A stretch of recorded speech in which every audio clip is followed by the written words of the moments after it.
Welcome to Speak Local, where we break down real, everyday Aussie English. Let's get into it. I want to tell you about an email I sent on my second day in Australia, and the 4 words that came back, and the small quiet spiral I went into for about 48 hours afterwards. 48 hours over an email, and honestly, before you say a word, I think I know exactly which email. You probably do. So, new job, new country, wanting to make a good impression, which to me meant doing it properly. I opened a blank email to my manager, and my fingers went where they always went. Respected sir, I hope this email finds you in good health. Please find attached herewith the report as discussed. Kindly revert at your earliest convenience. Yours sincerely, Priya. See, that's the thing. I still open with half of that. I hope this email finds you well is welded to my hands. I typed it this morning. It's a beautiful email. Gracious, complete, 100 years of good manners in one paragraph. I read it back twice. I was proud of it. I hit send. And about 90 seconds later, a reply lands. I open it, heart going a bit, and the entire email, the whole thing, is 2 words. Cheers! Got it! oh no, and I bet you read those 2 words about 9 times. I read them about 9 times. I thought I had done something wrong. That's the spiral. I sat there reading Cheers got it like it was a riddle. Was he annoyed? Was the report bad? Did I sound stiff? I genuinely went home and asked my flatmate, what does it mean when someone only writes you 2 words back? And the awful part is I still get that flicker. Short reply lands, and some old reflex goes, what did I do? It's the did I do something wrong feeling, and it doesn't fully switch off just because you've been here a while. It doesn't. And a lot of us know that flicker exactly. People who grew up writing English the careful way know it in their bones, even though the particular phrasing differs from family to family, country to country. Here's what took me embarrassingly long to understand. He wasn't being short with me. He was just being short. Cheers, got it? Wasn't a cold reply. Over here, it's a warm one. 2 words from an Australian can mean, thank you, this is sorted, we're all good, carry on. The brevity isn't the absence of care. The brevity is the register.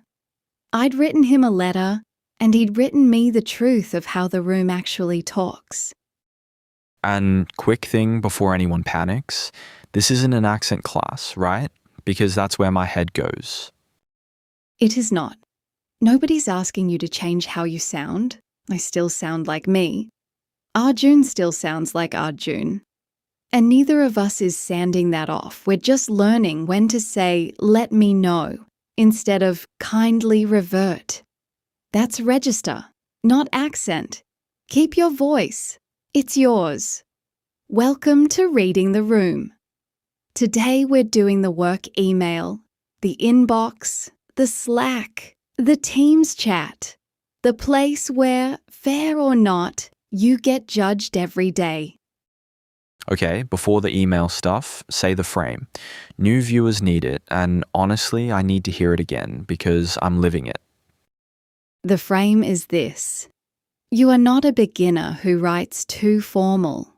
You are bilingual in register. You already own 2 complete writing settings. There's the warm, careful, formal one, the one you'd use with your manager back home, with an elder, on a letter that matters, full of respect and precision and centuries of history. And then there's the short, flat, first name Australian work setting. Neither one is the correct one. They're 2 tools. We're just adding the second to the belt, so you can pick the right one for the inbox in front of you. additive, not fixing. I have to keep telling myself that because the temptation is to think the short way is the grown-up way. Never fixing. There is nothing broken about. Please find attached herewith. It is correct, careful English with 100 years of business writing behind it. Full stop. The Australian version isn't more correct. It's just shorter. If anyone teaches you this, like they're correcting a mistake, they've missed the entire point. One more thing before we open the email. I want to be honest about where I'm standing. A lot of the phrasing we'll look at today is strongest in Indian English. That's the variety I write in, and it's the best documented one.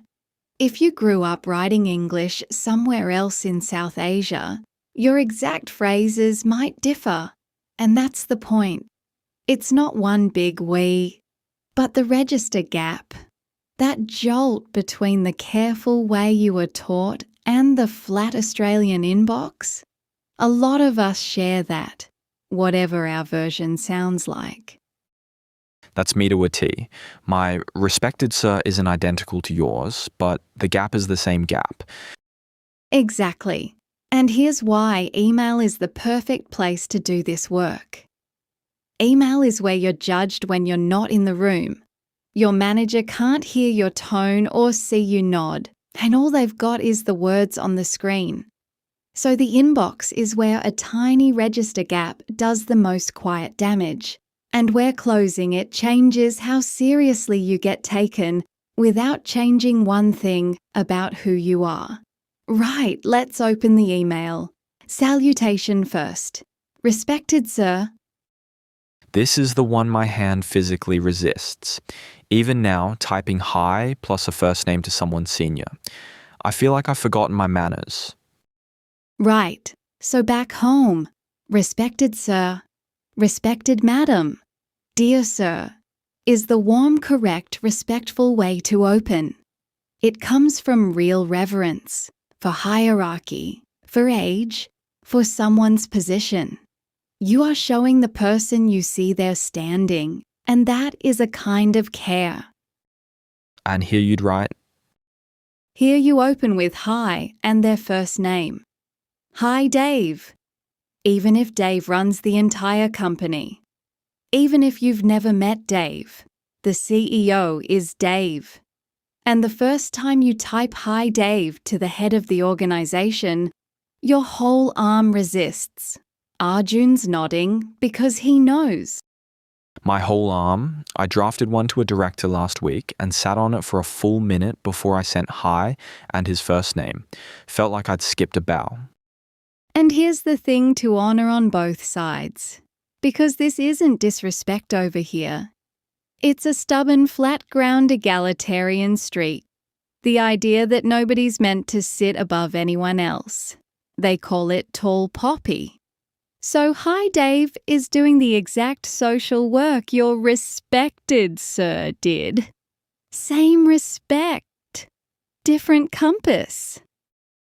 Practical one because I genuinely never know. What if you can't tell if it's Dave or David? Lovely question. And it's the question everyone has. Look at how they signed their last email. If they signed Dave, you're cleared for Dave. If they signed David, match that. The email itself tells you the register. Their sign-off is a little instruction manual for how to write back. Read it. Confession. Please find attached herewith is in my fingers. I had to actively train myself out of it, and it still sneaks back when I'm being careful. And it's perfect English. Please find attached herewith is inherited formal British business English. Herewith means with this. It is precise, it is courteous, and here's the part the Australian ear forgets. It's not old-fashioned.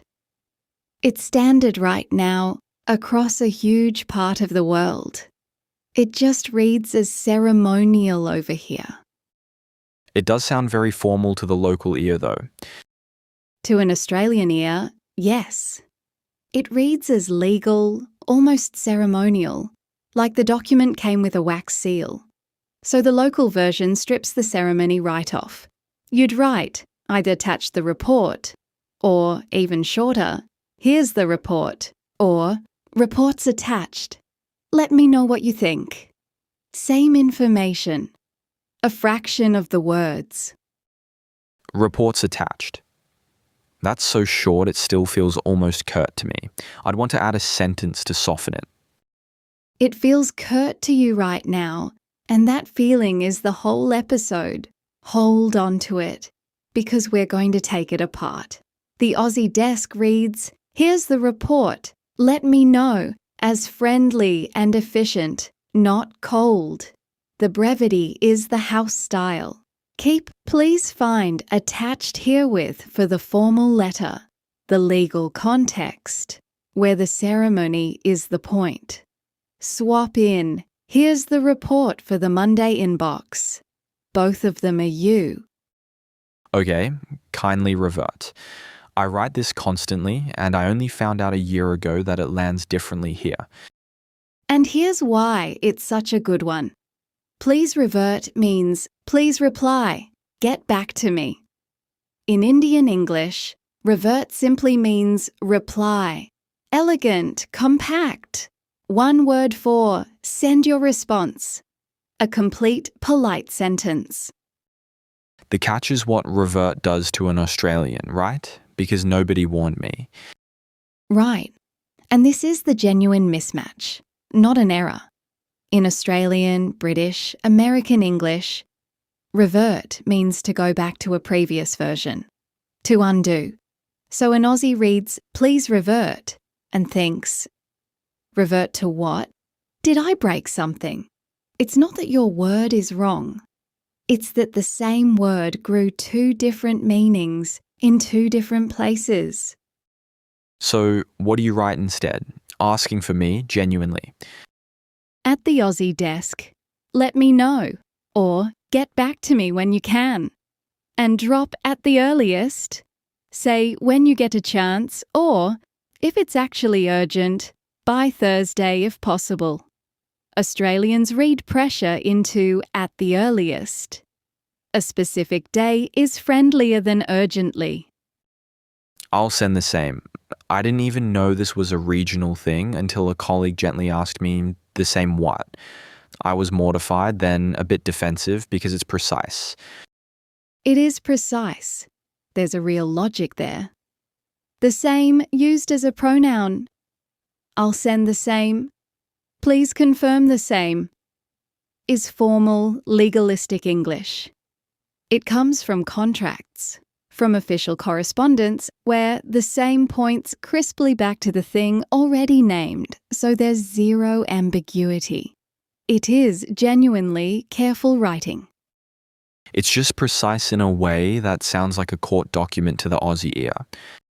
Exactly. It's precise in a Register Australia retired from the office. So the local version just uses the ordinary little word it. I'll send it. Can you confirm? The it does the same pointing job the same did. It's just wearing jeans. Tiny swap. And notice, every single one of these swaps makes the email shorter. That's not an accident. That's the thread. And do the needful. I know this one's famous, and I still type it because it's genuinely useful. It's the flagship of the whole series, and in email, it really earns its place. Please do the needful is courteous, efficient, inherited formal British business English. It bundles please do whatever is necessary here into 3 graceful words and trusts the other person to know what's needed. That trust is lovely. Across a huge part of the world, it is completely standard. It just sounds very formal in an Aussie inbox, almost ceremonial. To an Australian ear, yes. So the local version strips the ceremony out. Can you sort that out? Can you take care of this? Same request, same trust. And in chat, Slack Teams. It gets even shorter. Can you sort that?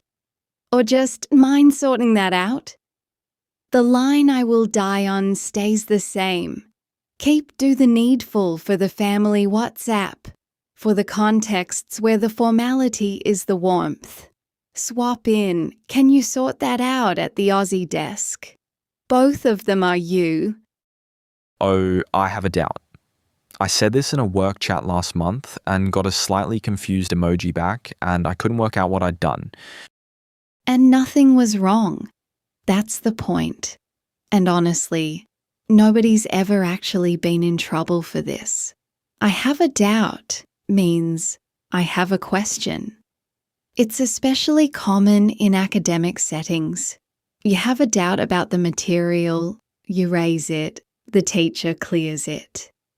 It's a clean established usage for there's something I want to understand. It's just that doubt over here leans the other way, doesn't it? Right. In Australian English, doubt leans toward distrust or uncertainty.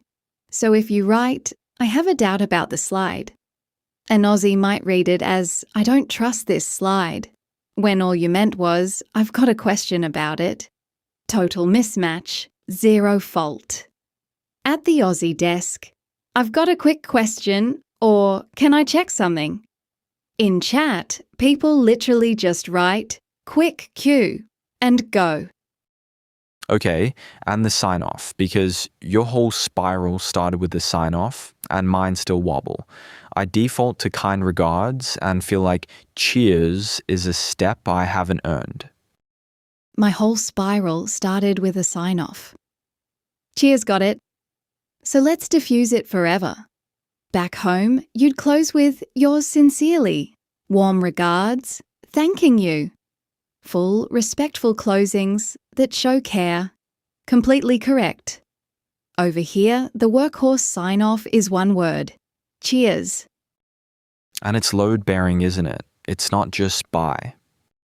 Here's the beautiful, slightly unhinged thing about cheers. It does 3 jobs. It means thanks, it means bye, and it means we're all good here. One word. So cheers, got it. The email that broke my brain actually translates to thanks, received it, all good, no need to reply. It was friendly. I just didn't have the decoder yet. So what do I actually sign off with when I want to stop hovering over kind regards?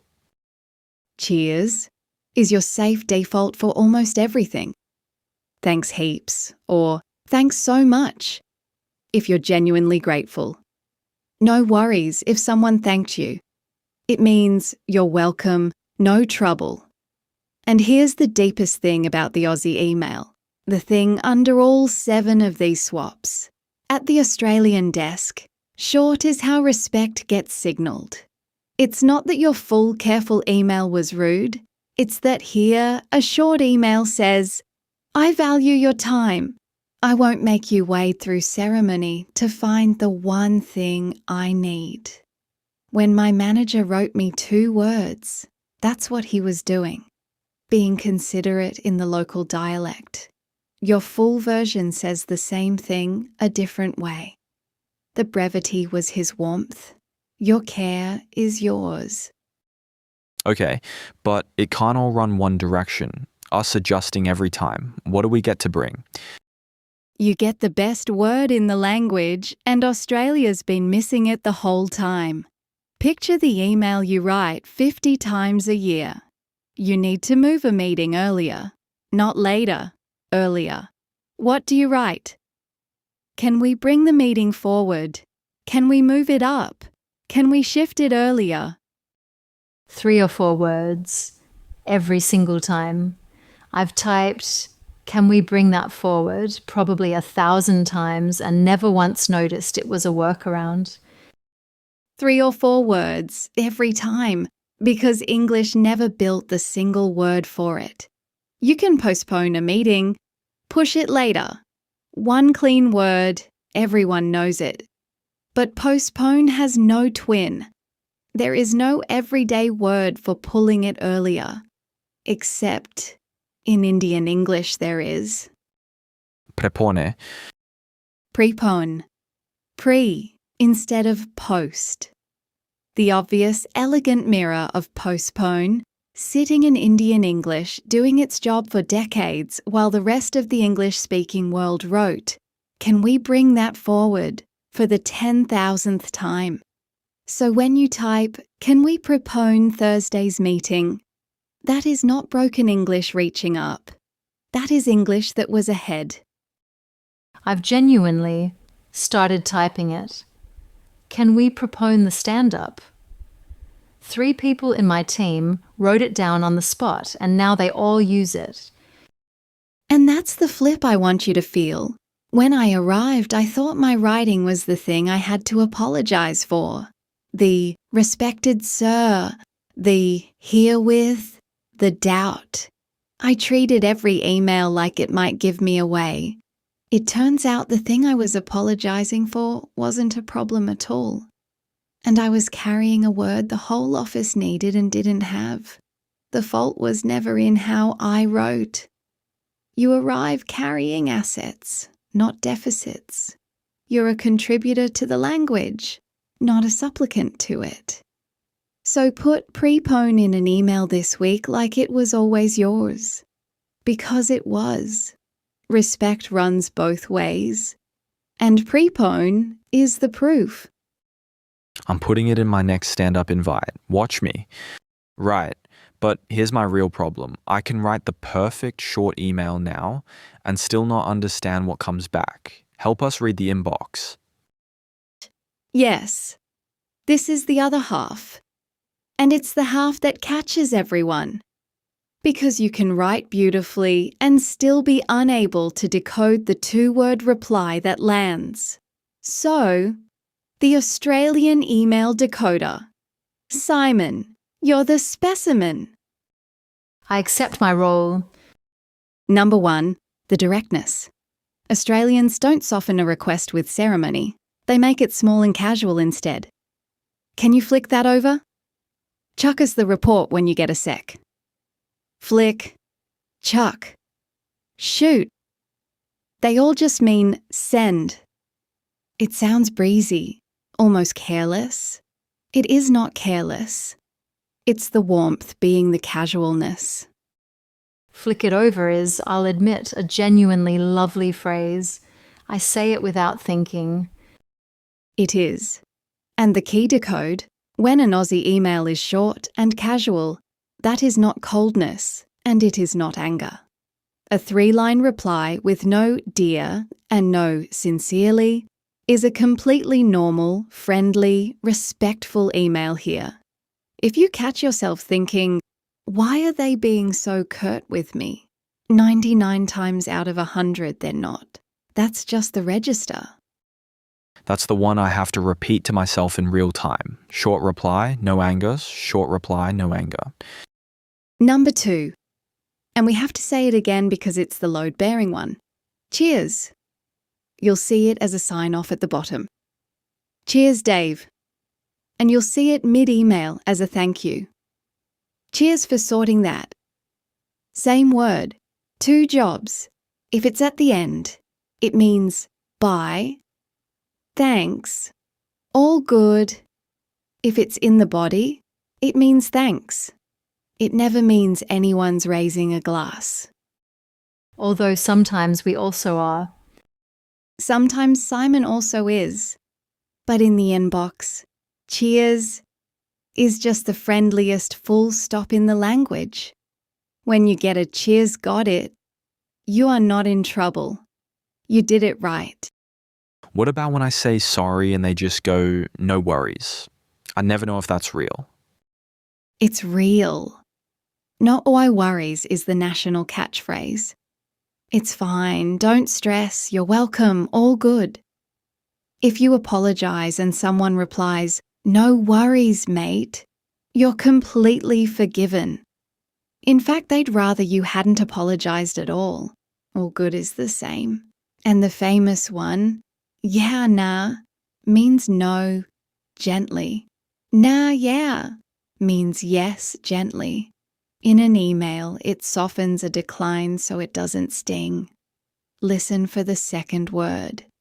Number 4, the opener. Read in reverse. Almost every Australian work email opens, "Hi," first name. Sometimes just "Hi." Sometimes "Hey." Sometimes just your name and a comma. Or nothing at all. Straight into the message. None of that is rudeness. The absence of "Dear Sir" is not a snub. It's the default warmth setting. And the trick I gave you earlier works both ways. Read their email to find your register. Mirror their opener, their length, their sign-off. The email in your inbox is a free instruction manual for the email you send back. That's the trick that actually saved me. Stop guessing, just mirror what landed in front of you. Any others I'll trip on, because I trip on plenty. The understatement, which sneaks into email too. Not bad means good. Could be better means it's bad.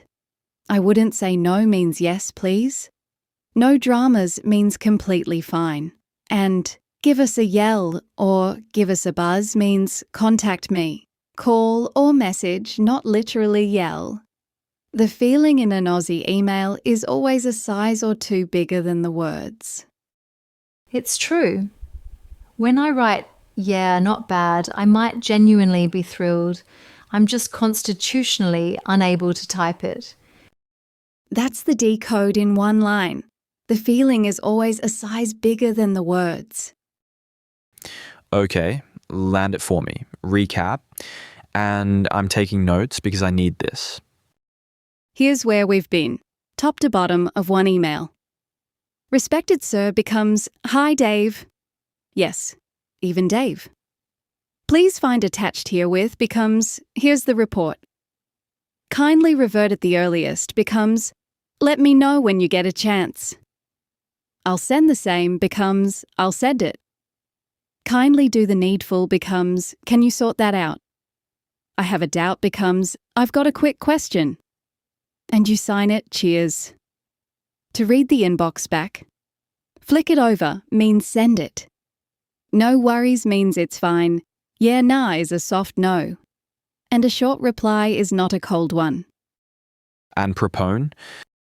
And Prepone, the one that goes the other way.